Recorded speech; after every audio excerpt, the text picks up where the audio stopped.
Hello everyone and welcome back to Crafts by the Bow. Today I'm going to make a card for my husband for our anniversary. So on Friday we'll have been married 33 years. So I'm going to use the Tuscan vineyard set. I don't often use this. In fact, I don't think I've ever used it. But it is a really nice set. So that's what I'm going to use, and I'm only going to use two colours. I'm going to use the crumb cake and the fresh fig. And I've started off with a piece of card that's 4 1/4 by 11, and I've scored it at 5 1/2, and it's in our Whisper White. I'm going to fold it so that the dimple is on the top. There we go. Now, when I'm standing cards up that go this way, I like to cut them like this because then they don't splay out so much. If you cut it so it's this way, it falls down much more easily. So I've cut mine that way. And for the inside, just move my book over a little bit. For the inside, I've cut a piece of fresh fig at 4 by 5 1/4, and I'm just going to adhere it to the inside.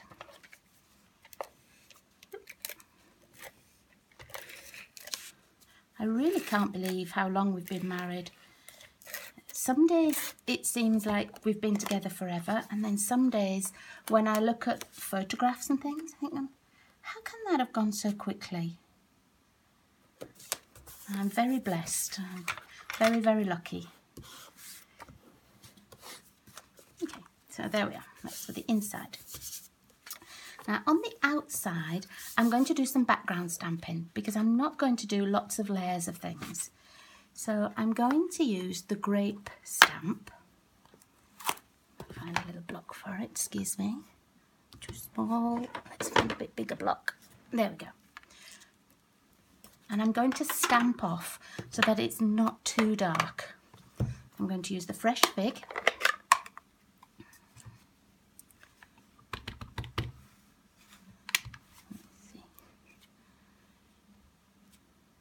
Yeah, I think I like the second generation. I think the third is going to be just a bit too light. So I'm going to go with second. So stamp off, and there's no pattern or anything. I'm just going to stamp so that it looks like I've got a background. I'm going to turn it so that it's not the same everywhere. You don't have to fill the whole space. I am going to do a little cutout in the middle. I just want it to look like there are, you know, like a piece of DSP or background pieces on. Sometimes I'll even carry on the stamping onto the back. In fact, I'll do that today.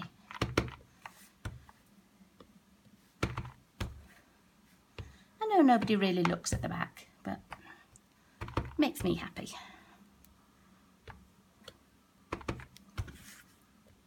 There we go. Okay, so this is going to be the front with the little space there. I'll close this one up. We won't need that stamp again. Okay, so what I'm going to do next is I'm going to get the big shot.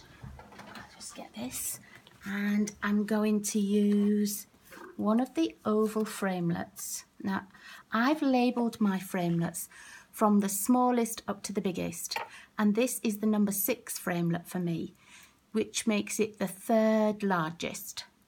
Third largest? Working backwards. Third from the end. So it's just the right size for what I want. And I'm going to, I hope you can see that, I'm going to put this on sort of nearer to the top than the bottom, but in the middle, going sort of side to side in the middle, but top to bottom, a little bit more to the top than the bottom. Okay, and I'm just going to pop that on, send it through. Okay, now you don't need this little piece that it's going to cut out. Sometimes I save these for scraps if I'm making flowers and things. Okay, I'll just put that back and out of the way. And then I'm going to make a little frame for here. So I'm going to use the same size oval that I've done here, and then I'm going to use the largest of the scalloped ovals. And I'm going to cut that out in fresh fig. So put them on. And you'll find that this oval fits exactly inside with just the tiniest little bit of the scallop showing. And that's just the size I want it to be. So I've already gone ahead and pre-prepared that. So here is my little frame, and it's going to go over the circle here, and I'm going to glue that on now. I'm going to just use my Tombow. You don't need very much.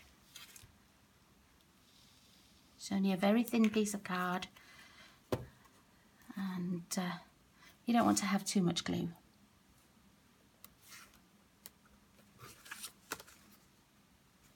And you don't want to have too much of the white showing either. So Tombow allows you just to manipulate and move things around a little bit as you need.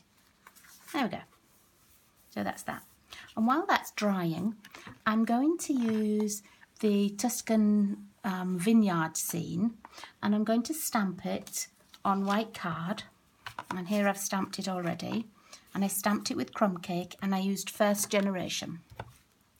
And then I used that same oval that we used to make the shape on the card, and I put it over and ran it through the Big Shot, and you will see it leaves just a little edge.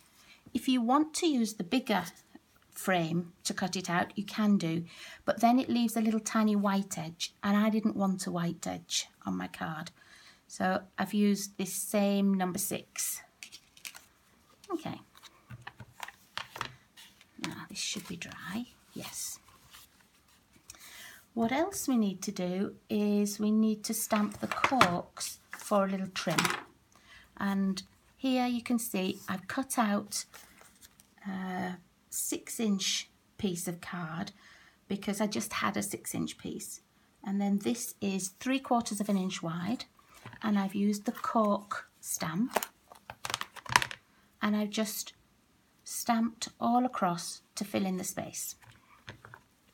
And then you're going to need a piece of fresh fig, which is 7/8 of an inch wide, and this will just fit on, giving a tiny little border all the way along. And that's going to go here on our card. So I've actually stamped on both sides. I stamped one first generation and one second generation, and really there's not much in it at all. So I'm going to use the one that I like the pattern best, which is this side. So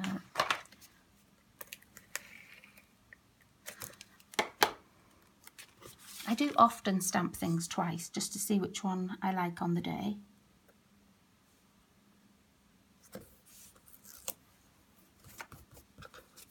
Okay, just need to trim that a little bit more. There we go.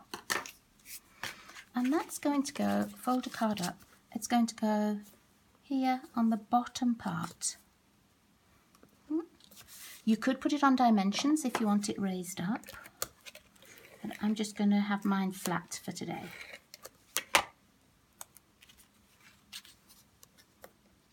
Just eyeball it as to where it looks in the right place. There we go.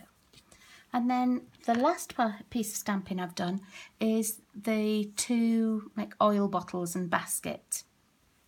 And I've stamped those in the fresh fig, and I've cut them out, and I'm just going to put them on the very edge here. And I am going to put those on with a dimensioner because I'd just like them to give a little bit of shadow. So let's use some of these pieces.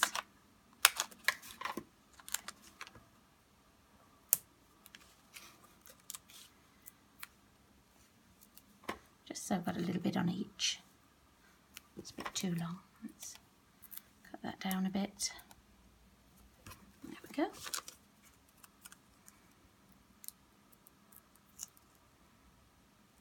And as you can see, I've not put the Tuscan vineyard picture on yet.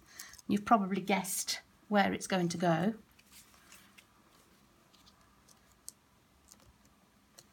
And there we are. It just goes a little bit over the gap there as well. Okay. And then the Tuscan vineyard piece, I'm going to put on the inside, like this, so that when it's closed, it looks like a scene, and when it's opened, you'll just see the vineyard here.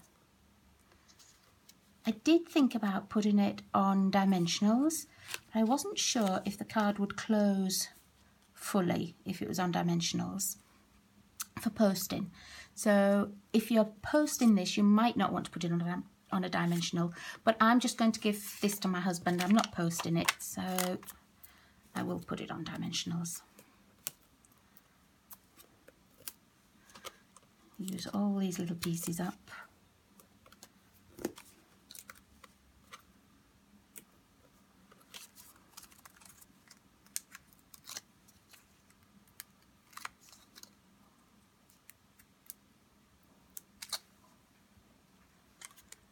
I'm sorry if you can hear that noise, just a banging in the background. It's actually the sawmill that's not far from us, and they've got the kiln working today and chopping wood as well, so it's a little bit noisier than normal.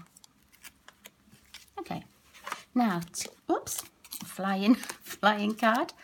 To get this to go just where you want it, just put a little bit of it through the hole, through the gap. You can always rearrange it a little bit. There we go.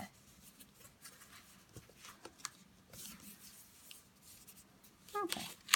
And then what I'm going to do inside is I'm going to use the Make a Difference set, the set that's in the current catalogue, and I'm going to use the letters to write a little personal message on here for our anniversary.